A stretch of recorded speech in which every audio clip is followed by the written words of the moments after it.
أعوذ بالله من الشيطان الرجيم. بسم الله الرحمن الرحيم. ومن أحسن قولا ممن دعا إلى الله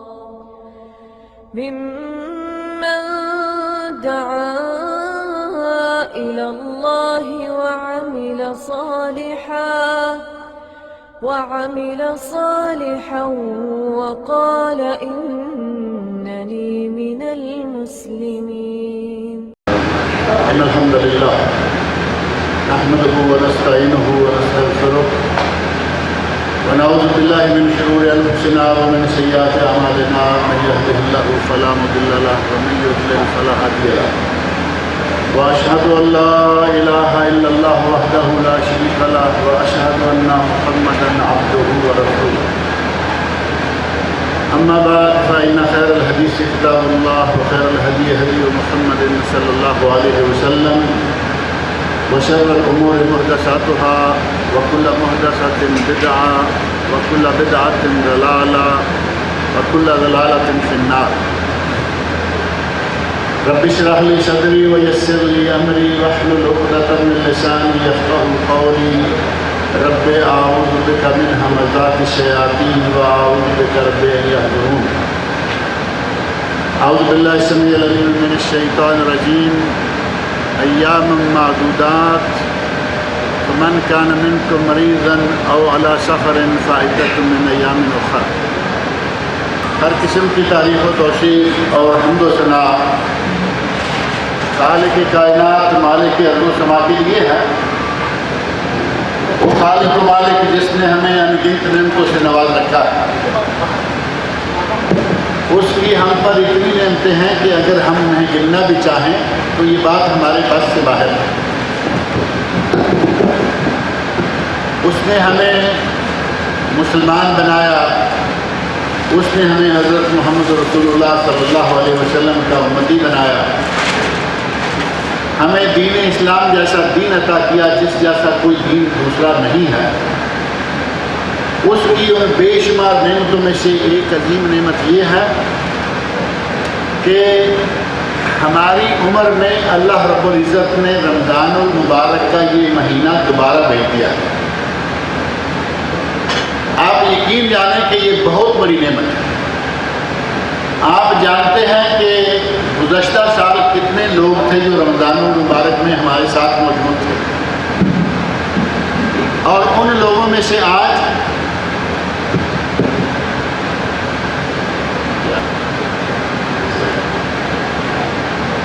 کتنے ایسے لوگ ہیں کہ گزشتہ سال وہ ہمارے ساتھ موجود تھے, روزے رکھ رہے تھے, افطاریاں کر رہے تھے اور اللہ رب العزت کی عبادات سر انجام دے رہے تھے. آج ان میں سے بہت سارے لوگ ہیں جو یہاں سعودی عرب میں نہیں ہیں, اور کچھ ایسے لوگ بھی ہیں جو اس دنیا میں نہیں ہیں.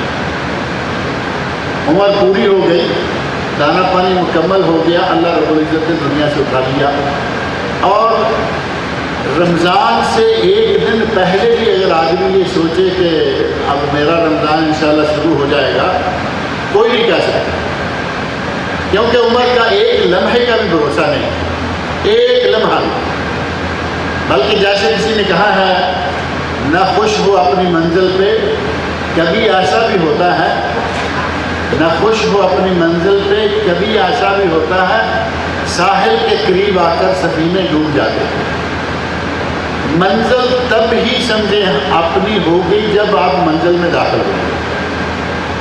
اللہ رب العزت نے ہم پر بہت بڑا احسان فرمایا ہے کہ آج ہم الحمدللہ روزہ رکھ رہے ہیں اور راتوں کو تراویح پڑھتے ہیں, قرآن کریم کی تلاوت کرتے ہیں. اللہ کی یہ نعمت ہمیں الحمدللہ حاصل ہو گئی.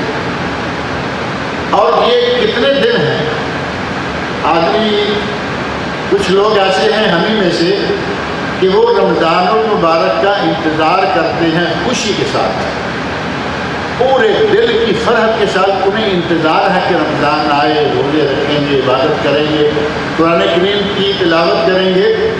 اور ہمیں سے ہمارے ہی مسلمانوں میں سے کچھ لوگ وہ بھی تو ہیں کہ جن کو بڑی تکلیف ہوتی ہے، ابھی کل رمضان گزرا تھا پھر آ گیا، کیونکہ انہیں روزہ رکھنا گوارا نہیں ہوتا، اور رمضان کے یہ 30 دن وہ کھاتے پیتے ضرور ہیں، کھاتے پیتے ہیں دن کو، لیکن جس طرح کھل کھلا کے آدمی باقی ایام میں کھاتا ہے ایسا تو نہیں کھا پاتا۔ ان کے نزدیک یہ رمضان کی آمد خوشی کا باعث نہیں ہوتی بلکہ وہ تکلیف محسوس کرتے ہیں، جبکہ اللہ رب العزت نے ہمیں کہا، ہمیں بتایا، قرآن کریم سورۃ البقرہ آیت نمبر 184 کے چند کلمات میں نے آپ کے سامنے پڑھے ہیں۔ اللہ رب العزت نے ارشاد فرمایا ہے ایام معدودات، یہ گنتی کے چند دن ہیں، ایام معدودات چند دن ہیں، دیکھتے دیکھتے گزر جائیں گے۔ آپ اندازہ کر سکتے ہیں کہ ابھی کل ہم یہ انتظار کر رہے تھے کہ رمضان آ گیا، رمضان آ گیا، رمضان آ گیا، اور اب کیا صورتحال ہے؟ چوتھا حصہ گیا نا آج، اب رمضان گیا، رمضان گیا، رمضان گیا، دیکھتے دیکھتے رمضان کا مہینہ جو ہے وہ ختم ہو جائے گا۔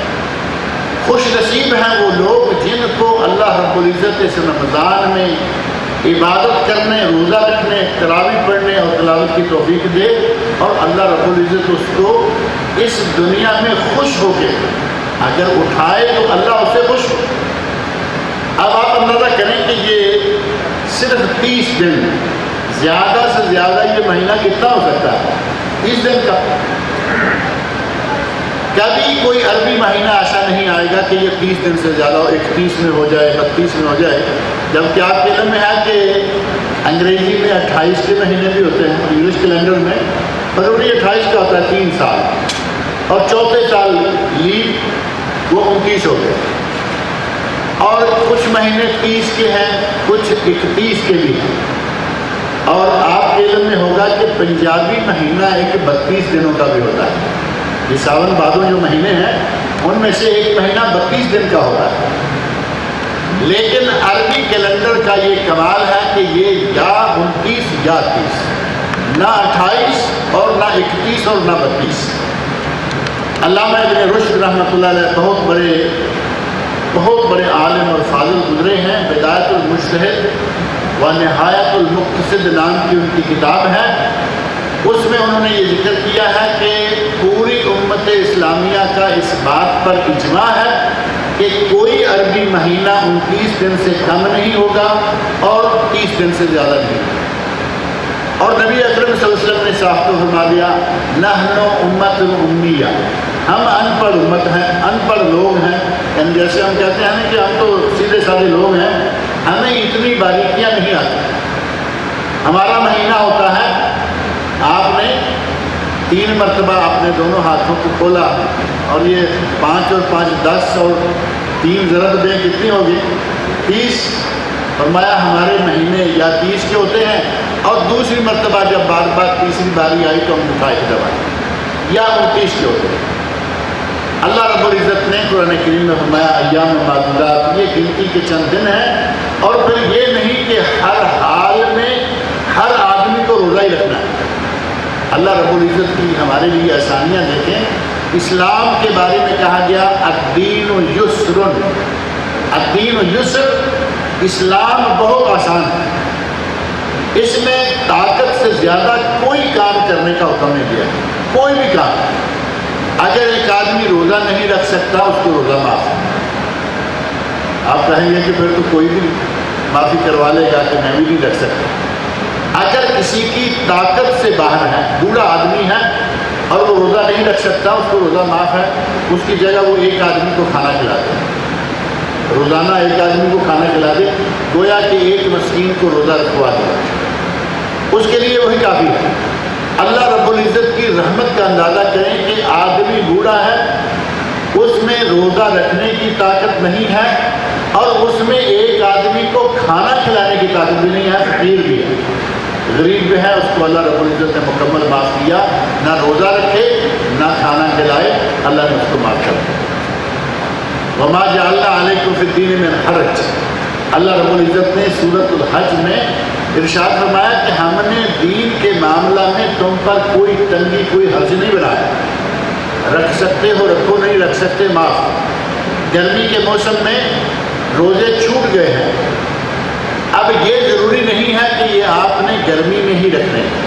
آدمی بیمار ہو گیا، قرآن کریم کی یہی آیت جو میں نے پڑھی ہے 184 سورۃ البقرہ، فَمَنْ كَانَ مِنْكُمْ مَرِيضًا أَوْ عَلَى سَفَرٍ فَعِدَّةٌ مِنْ أَيَّامٍ أُخَرَ، اگر تم میں سے کوئی بیمار ہے یا سفر پر مسافر ہے، وہ جتنے روزے چھوڑے اتنے روزے بعد میں رکھے۔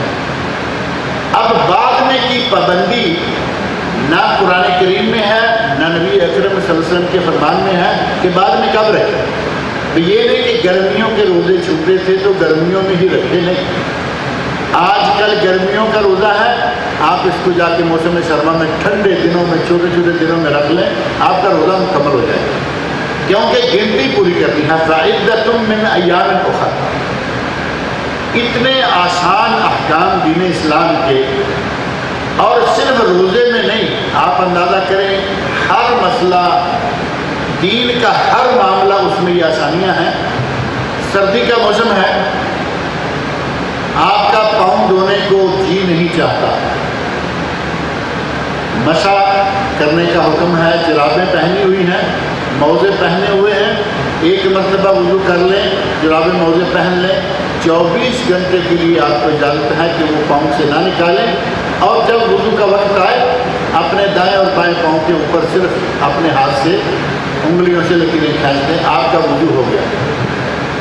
اور 24 گھنٹے گھر میں رہتے ہوئے اگر آپ مسافر ہیں تو اس کے لیے 3 دن اور 3 راتیں 72 گھنٹے اجازت ہے کہ وہ اپنی جرابیں نہ اتارے، صرف مسح کرتا رہے۔ اسی طرح کوئی بھی معاملہ ہے، حج ہے، اس میں بڑی آسانیاں دی ہیں۔ الدین و یسر، دین آسان ہے۔ نبی اکرم صلی اللہ علیہ وسلم کے پاس آدمی آ کے کہتا ہے یا رسول اللہ مجھے آج 10 تاریخ کو، جو ذی الحج کی 10 تاریخ ہے، 10 تاریخ کو 4 کام کرنا سنت ہے، اور ان کی ترتیب کیا ہے؟ سب سے پہلا کام یہ ہے کہ رمی جمرہ عقبہ، بڑا شیطان جس کو کہتے ہیں، اس کو 7 کنکریاں مارنی۔ عرفات سے ہوتے ہوئے مزدلفہ میں آئے، اور مزدلفہ سے صبح سورج نکلنے تک آپ مینا میں پہنچ گئے۔ پہلا کام یہ کرنا ہے کہ آپ نے 7 کنکریاں بڑے شیطان کو مارنی ہیں۔ دوسرا کام کیا ہے؟ جانور ذبح کریں، اونٹ نہر کریں، گائے ذبح کریں، بکرے ہیں ذبح کریں۔ اور تیسرا کام ہے اپنے بال گنجا کروائیں، گنجا کروائیں یا بال چھوٹے کروائیں، 3 کام۔ اور چوتھا اس دن مسنون ترتیب کے مطابق چوتھا کام یہ ہے کہ آپ جا کے طواف کریں، طواف افاضہ، جس کو طواف زیارت بھی کہتے ہیں، اور طواف حج بھی اسی کا نام ہے، کیونکہ اس طواف کے بغیر حج نہیں ہوتا، وہ حج کا رکن اعظم ہے۔ اب یہ 4 کام کرنے مسنون ترتیب یہ ہے، نبی صلی اللہ علیہ وسلم نے اسی طرح کیے تھے۔ اگر کسی سے کوئی کام آگے پیچھے ہو گیا ہے، نبی اکرم صلی اللہ علیہ وسلم نے فرمایا کوئی حرج نہیں۔ صحابی آیا کہتا ہے رمیت تو بعد انم سیت، یا رسول اللہ میں نے تو 7 کنکریاں مارنی تھی، صبح صبح میں نے جا کے شام کو ماری۔ فرمایا افعل ولا حرج، کوئی بات نہیں ہے۔ دوسرا آیا، وہ آگے کہتا ہے کہ یا رسول اللہ میں نے طواف پہلے کر لیا، قربانی بعد میں کی۔ فرمایا لا حرج، کوئی بات نہیں ہے۔ آپ ہمارے دین کی آسانیوں کا اندازہ کر کے دیکھیں کہ کسی معاملہ میں کوئی مشقت، کوئی مشکل نہیں، اتنا آسان بھی۔ اور روزے کے معاملے میں اگر آپ مسافر ہیں روزہ چھوڑ دیں، کوئی بیمار ہے روزہ چھوڑ دیں۔ اور کبھی کبھی ایسا ہوتا ہے کہ ہم سمجھتے ہیں کہ، بلکہ یقین جانے کے بعد دفعہ ہمیں خود ہی ایسے واقعات پیش آتے ہیں، حالانکہ سفر ہر کوئی کرتا ہے، آپ بھی کرتے ہیں، ہم بھی کرتے ہیں۔ بعض دفعہ ایسا ہوتا ہے کہ یہ معلوم ہے کہ سفر میں روزہ چھوڑ دینا چاہیے، جائز ہے کہ روزہ چھوڑ دیں، پتہ نہیں سفر میں کیا صورتحال پیش آ سکتی ہیں۔ اور شہری کے وقت آپ ٹرین میں ہیں، آپ بس میں ہیں، آپ گاڑی میں ہیں، کہیں میں ہیں، آپ دیکھیں گے شہری میں عام آدمی روزہ رکھ رہا ہے، مسافر بھی ہیں اور عام آدمی روزہ بھی رکھ رہا ہے۔ اب ایسے میں آپ کو دین کی آسانی چاہیے یا اپنی جان کی امان چاہیے؟ سارے لوگ دیکھیں گے اور کہیں گے کہ ساری دنیا روزہ رکھ رہی ہے، یہ داڑھی والا آدمی روزہ نہیں رکھ رہا۔ بات ہے یا نہیں؟ اور ایسا واقعہ پیش آتا ہے۔ اور اسلام نے جو ہمیں اجازت دی ہے اس میں اتنی ہمارے لیے آسانی ہے کہ پتہ نہیں کہ اس وقت آسانی کے ساتھ ہم نے روزہ رکھ لیا، لیکن شام ہونے تک کیا کیا واقعات پیش آ سکتے ہیں، کوئی نہیں جانتا۔ اگر اسلام کے اس حکم پر عمل کر لیں بہت آسانی رہے گی۔ میری اپنی زندگی میں ایک ایسا واقعہ پیش آ گیا، میں ذکر کر دیتا ہوں تاکہ آپ کو یہ سمجھ آ جائے کہ صبح کیا اور شام کو کیا پیش آ سکتا ہے۔ میں ان دنوں دبئی میں تھا، وہاں سے پاکستان گیا، کراچی میں اترا، اپنے عزیزوں سے مل کے پھر ارادہ بنایا کہ آگے سیالکوٹ چلا جاؤں گا۔ کراچی اترا، رمضان کا مہینہ ہے، وہاں سے ٹرین میں بیٹھا، آج سے 20 بلکہ میرے خیال 25-30 سال کی بات ہے۔ ٹرین میں کراچی سے سوار ہوا اور وہی صورت آ گئی، سحری کے وقت سندھ میں روزہ رکھنے کا وقت آ گیا، سارے لوگ روزہ رکھ رہے ہیں، ان میں سے کسی کو اس آسانی کا پتہ ہے یا نہیں؟ اللہ اکبر، یہ تو ضروری نہیں ہے کہ سب کو پتہ ہوگا کہ روزہ چھوڑا جا سکتا ہے، لیکن میں نے دیکھا کہ سارے لوگ روزہ رکھ رہے ہیں، جتنے بھی دائیں بائیں ہیں سحری لا رہے ہیں، کھا رہے ہیں۔ یقین مانے کہ اب شرم آئی کہ اب اتنے لوگوں میں میں روزہ چھوڑ تو اچھا نہیں لگے گا۔ میں نے بھی سحری میں روزہ رکھ لیا، الحمدللہ، اللہ تعالیٰ قبول فرمائے۔ آگے جا کے بہاولپور کے قریب پہنچے، خوب دوپہر لگی، کون سی جگہ ہے میرے علم میں نہیں، لیکن عین دوپہر کا وقت پتہ چلا کہ آگے 2 ٹرینوں کا ایکسیڈنٹ ہوا۔ شاید آپ میں سے کسی کو یاد ہو، ایک بہت بڑا ایکسیڈنٹ ہوا تھا 2 ٹرینوں میں، وہ پٹریاں کوئی کانٹا چینج کرنے کے نتیجے میں کیسے ہوا۔ وہاں دوپہر کے وقت کم و بیش ہمیں 4 یا 6 گھنٹے دھوپ میں، اور جیسے ٹرین بند ہو گئی وہ پنکھے اور اے سی بھی سارے بند ہو گئے، 4-6 گھنٹے وہاں رکنا پڑا، اور اسلام کی آسانی بار بار یاد آئی کہ اگر روزہ نہ رکھا جائے سفر میں تو یہ مشکل پیش نہ آئے۔ اب پسینہ بہہ بہہ کے پیاس شروع ہو گئی لیکن روزہ رکھا ہوا ہے، لوگ نڈال ہیں لیکن روزہ توڑنے کو کوئی تیار نہیں ہے۔ یہ بھی ہمارے مسلمانوں میں ایک الحمدللہ بڑی اچھی بات ہے کہ ایک عمل شروع کر لیں تو پھر ہم اس کو چھوڑتے نہیں۔ اللہ رب العزت نے ایسے مواقع کے لیے ہمیں آسانی دی ہے کہ اگر روزہ توڑ دیں تب بھی کوئی حرج نہیں، اور نہ رکھیں تب بھی کوئی حرج نہیں۔ اللہ رب العزت کی ان رحمتوں والا یہ مہینہ ہے، اس مہینے میں عبادت کر کے، اس مہینے میں تلاوت کر کے، اس مہینے میں تراویح پڑھ کے اپنے آپ کو بخشوا لیں۔ اور ایک حدیث کا ذکر کروں، وہ آپ سنتے رہتے ہوں گے، بڑی معروف حدیث ہے۔ نبی اکرم صلی اللہ علیہ وسلم اپنے منبر پر تشریف لے جانے لگے، پہلی سیڑھی پہ قدم رکھا تو فرمایا آمین، دوسری سیڑھی پہ قدم رکھا تو فرمایا آمین، تیسری سیڑھی پہ قدم رکھا تو فرمایا آمین۔ اب ظاہر ہے کہ نبی صلی اللہ علیہ وسلم کی عادت مبارکہ نہیں تھی، پہلی مرتبہ ایسا ہوا۔ صحابہ کرام پوچھتے ہیں یا رسول اللہ آج آپ نے ایک نیا کام کیا ہے، پہلے آپ نے کبھی ایسا نہیں کیا، یہ کیا بات تھی کہ آپ نے تینوں سیڑھیوں پر قدم رکھتے ہوئے آمین آمین آمین کہا؟ تو نبی اکرم صلی اللہ علیہ وسلم نے ارشاد فرمایا کہ میرے پاس جبرائیل امین آئے تھے۔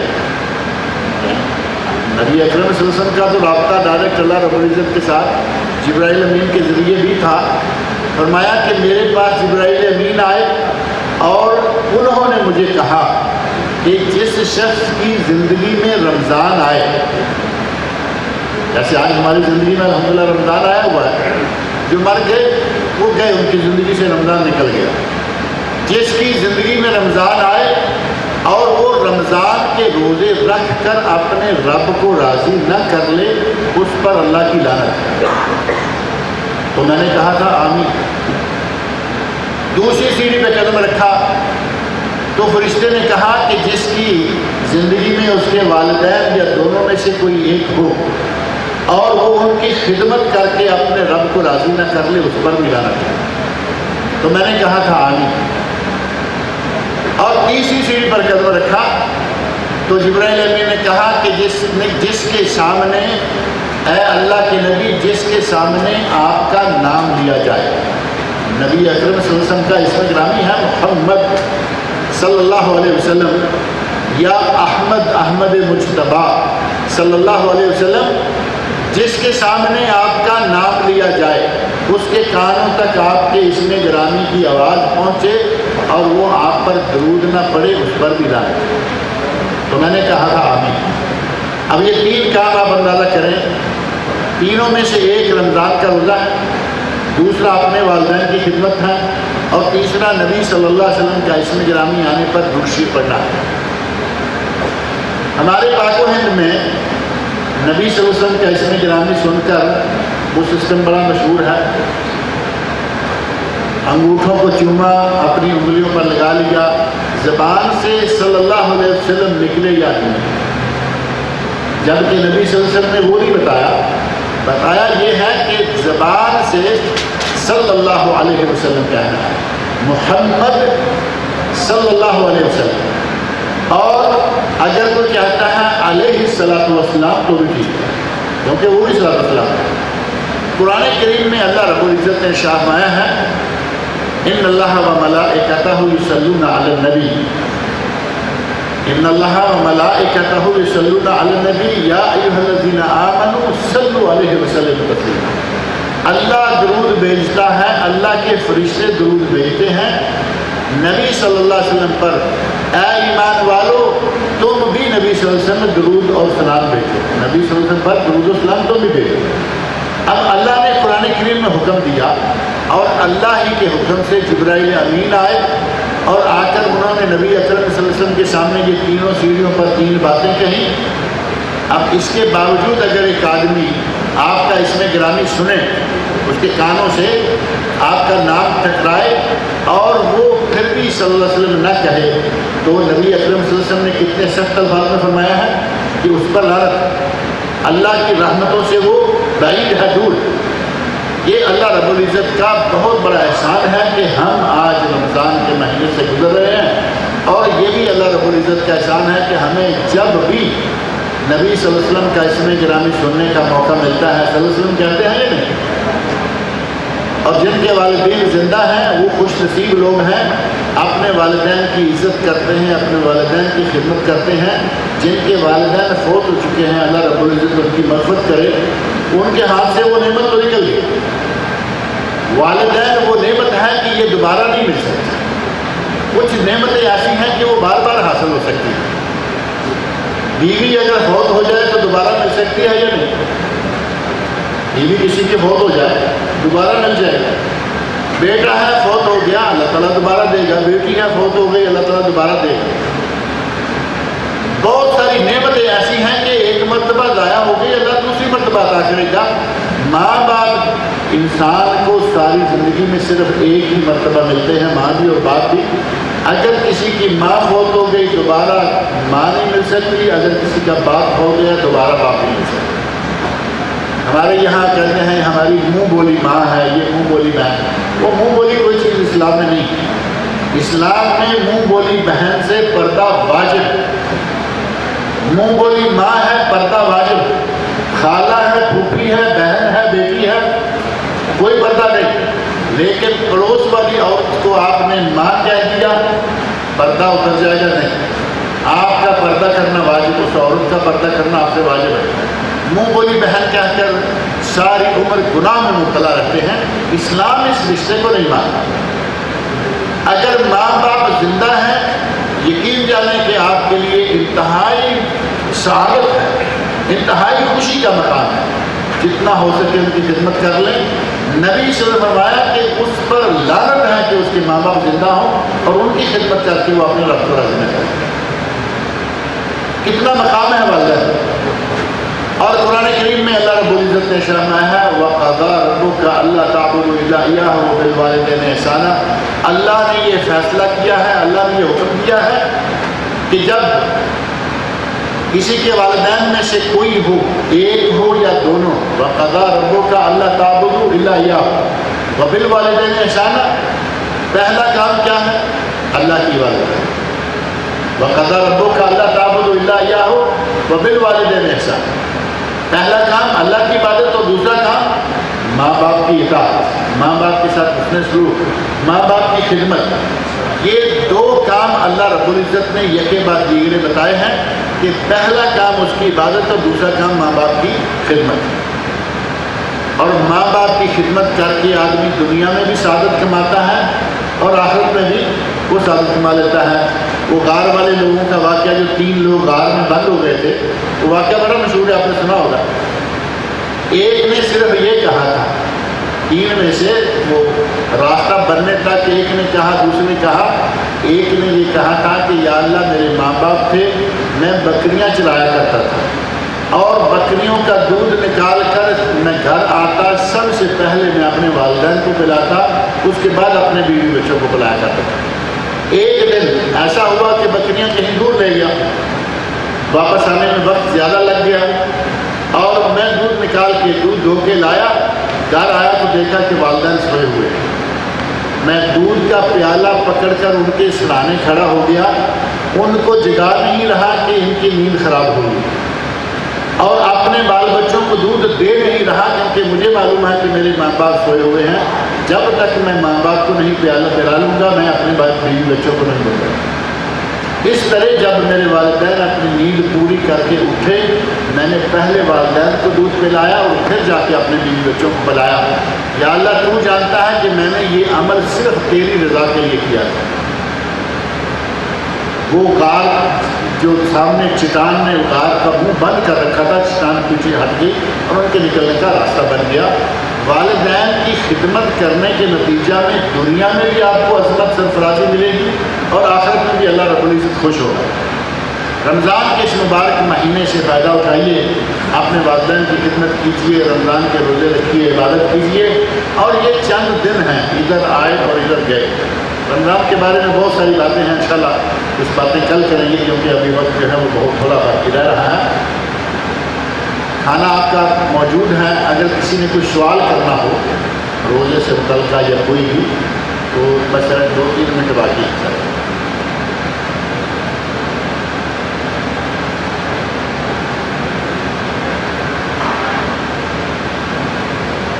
اگر سوال وغیرہ کوئی نہیں پھر آرام سے کھانا لے لیجیے اپنا۔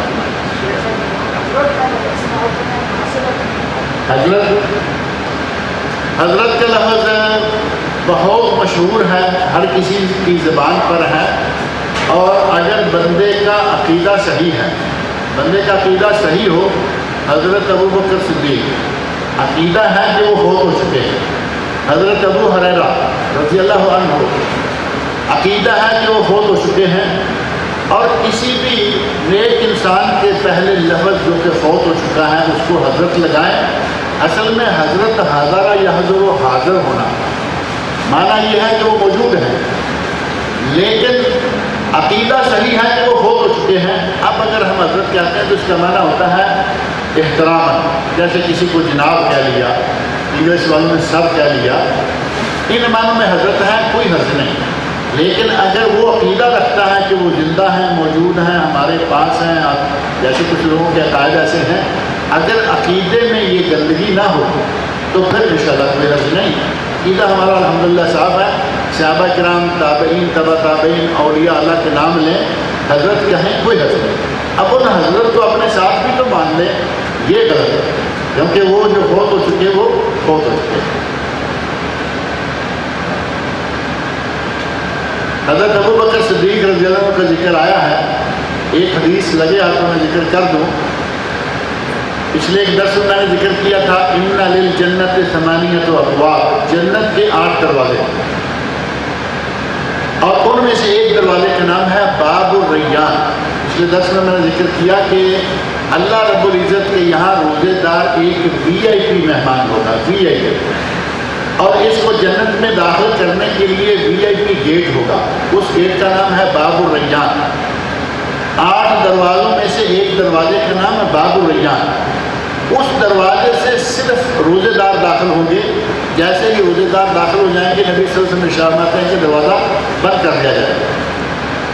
حضرت ابوبکر صدیق رضی اللہ عنہ نے یہ بات سنی تو کہتے ہیں کہ یا رسول اللہ، بندہ جنت میں داخل تو ایک ہی دروازے سے ہوگا، لیکن کیا کوئی ایسا انسان بھی ہوگا کہ اسے 8 دروازوں سے بلایا جا رہا ہو؟ بات سمجھ میں آ رہی ہے نہیں؟ بندہ جنت میں داخل تو ایک ہی دروازے سے ہوگا، اب اس دروازے سے اندر آ گیا، اگر کوئی اور بھی دروازے ہوں گے تو یہ تو نہیں دوبارہ نکلا، دوسرے سے آیا، پھر نکلا تیسرے سے آیا، ایک اس سے داخل ہو گیا ہو گیا۔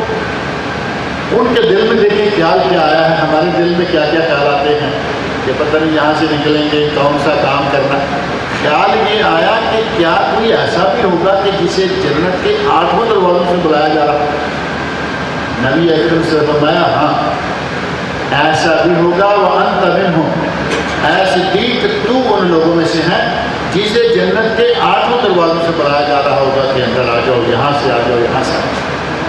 کتنا عظیم انسان تھے، کتنے عظیم انسان تھے ابو بکر صدیق رضی اللہ عنہ، اور کتنے بدبخت انسان ہیں آج وہ جو گز گز پر لمبی زبان کر کے ابو بکر صدیق رضی اللہ عنہ کو گالیاں دیتے ہیں، برا بھلا کہتے ہیں، لعنت پھٹکار تک بھیجتے ہیں۔ اللہ کے رسول فرما رہے ہیں کہ جنت کے 8 دروازوں سے ابو بکر صدیق کو بلایا جا رہا ہو۔ اللہ رب العزت ان لوگوں کو ہدایت دے یا پھر ان کو غارت کرے، دنیا سے اٹھائے جو اللہ کے اتنے پیارے لوگوں کے خلاف بدزبانیاں کرتے ہیں۔ دعا کیجیے اللہ رب العزت جتنے بیمار ہیں ان کو شفا عطا فرمائے۔ پچھلے دنوں کچھ لوگ بہت ہو گئے ہیں، اللہ رب العزت ان کی مدد کرے۔ روزے کے اس قریبی افطاری کے وقت میں اللہ تعالیٰ دعاؤں کو قبول کرتا ہے۔ اللہ تعالیٰ میرا اور آپ سب کا روزہ بھی قبول فرمائے۔